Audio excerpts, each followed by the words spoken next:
Oi, pessoal. A gente vai então agora fazer uma explicação aqui das vertentes externas dos cones linguais inferiores.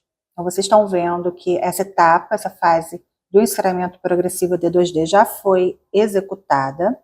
Então, vamos só recapitular. Essas vertentes externas, assim como qualquer vertente externa, desses cones linguais inferiores, elas têm esse formato de triângulo isósceles, então elas vão cobrir, né, a gente olha nessa vista por lingual, essas vertentes externas, elas cobrem completamente o cone, né, no sentido MD, pode ser um pouquinho até mais larguinho do que o cone, mas se for exatamente a largura do cone também está correta. E o que a gente tem que sempre que relembrar? A gente tem que fazer uma análise da inclinação dessas vertentes, olhando de lado, fazendo essa análise de perfil. Então, a gente movimenta, né, o articulador, como eu acabei de fazer, e analisa no sentido antero-posterior a curvatura que essas vertentes externas estão apresentando. Então, vamos sempre lembrar que elas vão ser mais finas, né, no sentido VL, quando elas são vertentes externas de cúspide de balanceio, porque esses cones eles estão localizados mais para fora na mesa oclusal. Então, se os cones estão localizados mais para fora, consequentemente, o espaço que a gente tem aqui para poder fazer, para poder inserar essas vertentes externas, é menor. Então, isso vai impactar o quê? Na menor espessura, né, quando a gente avalia numa vista de perfil dessas vertentes externas, e, consequentemente, o grau de inclinação, de convexidade dessas vertentes externas também é menor. Eu não vou dizer que elas são retas, mas elas têm uma convexidade mais discreta, mais suave, quando a gente compara com a convexidade de uma vertente externa de cúspide de trabalho. Então, essas são as características que vocês devem observar. E lembrando também que vocês nunca devem acrescentar cera acima da ponta do cone para que a gente não perca a nossa referência de altura das cúspides. O que a gente tem que observar agora nessa próxima fase, que é a fase em que a gente vai iniciar a confecção das vertentes internas das cúspides linguais inferiores. A gente tem que lembrar onde é que ocorrem esses pontos de contato. Então, vamos focar aqui nessa vertente interna do cone lingual desse dente aqui, que é o segundo premolar inferior. Então, qual vai ser a característica dessa vertente? Ela vai ser ou retinha aqui, indo encostar nessa vertente interna da cúspide vestibular, ou um pouquinho distalizada. Por quê?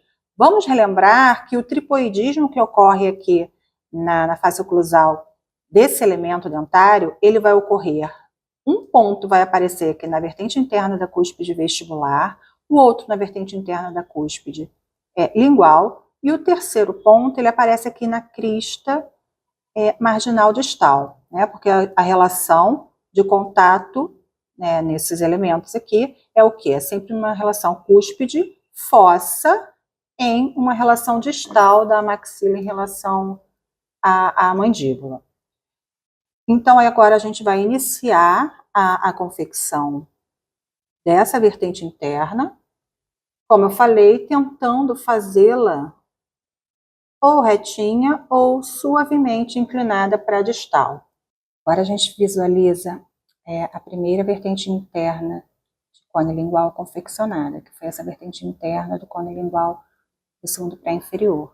Então, o que é importante que a gente observe? Que ela deve ter um ponto de contato. E esse ponto de contato, ele é oriundo lá da vertente longitudinal. Vamos observar aqui por trás, olha. Então, a gente consegue observar, como eu estava falando, olha lá. O ponto de contato, ele vai ser oriundo do toque lá da vertente longitudinal. Vocês observam, olha lá na vertente longitudinal mesial da cúspide palatina do segundo pré superior.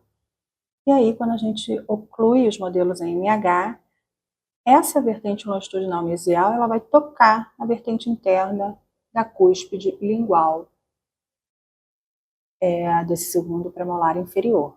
Então, vocês observem que a gente precisa observar esse contato acontecendo, olhando, analisando essa oclusão com essa vista por trás do articulador semiajustável. É a única forma da gente ter certeza que esse contato está acontecendo. Após a confecção dessa vertente longitudinal do cone lingual do pré, a gente vai fazer, então, agora as próximas duas vertentes. A primeira é essa vertente interna do cone mesiolingual, primeiro molar inferior, e depois a vertente interna do cone distolingual.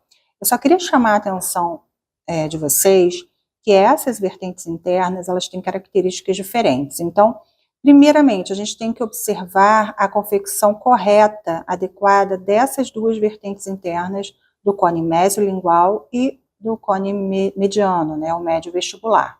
Então, lembrando que o cone mesovestibular, a vertente interna desse cone mesovestibular é um pouquinho mais reta, e essa vertente interna da cúspide mediana, ela é um pouquinho mais inclinada. Então, o que é importante? Tem que ter esse espacinho entre essas duas vertentes internas, que é onde essa futura aqui, a vertente interna do cone mesolingual, ela vai encaixar entre essas outras duas. E, posteriormente, a próxima vertente interna, que é essa vertente interna do cone distolingual, ela vai agora tocar aqui nessa vertente interna mediana por distal, tá? Então, essa vai encaixar entre as duas vestibulares e essa encaixa aqui na mediana, a vertente interna da cúspide mediana, ou médio vestibular, por distal. Então, vamos fazer agora. Então, a gente visualiza as duas vertentes internas dos cones linguais prontas. A gente observa que a vertente interna do cone mésio e distolingual, as duas são inclinadas em direção ao centro do dente, sendo que essa aqui, a vertente interna do cone mesiolingual, ela vai encaixar entre as duas vertentes internas dos cones vestibulares, né, das cúspides mésio e mediana.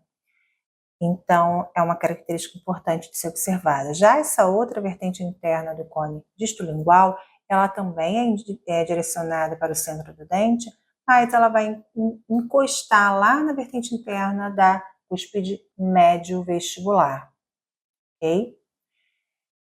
O que é importante? Essas três vertentes internas que a gente acabou de confeccionar, elas têm pontos de contato, tá? Então, é importante que a gente visualize isso e encontre esses pontos de contato. São pontos de contato oriundos do triploidismo que as cúspides cêntricas dos antagonistas fazem nesses dois dentes. Então, também é importante da gente visualizar.